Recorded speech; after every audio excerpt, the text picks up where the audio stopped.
Good morning বন্ধুরা। আমি সকালবেলা চা নিয়ে আসলাম। এখন চা খেতে খেতে আপনাদের সঙ্গে কথা বলবো। একটু চায়ে চুমুক দিই।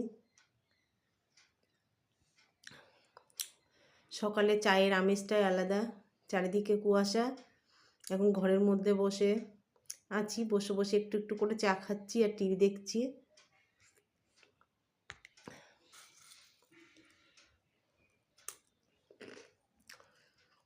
চায়ের সাথে বিস্কুট খেতে আমার বেশি ভালো লাগে, যার জন্য চায়ের সাথে বিস্কুট নিয়ে বসলাম।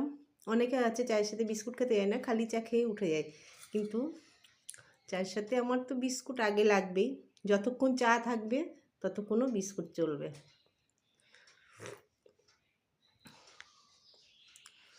এখনও খবরের কাগজটা দিতে আসেনি, মনে হয় কুয়াশার জন্য আজকে দেরি করছে। এই বসে বসে এখন চা খাই আর টিভি দেখি, আর কি করব বন্ধুরা।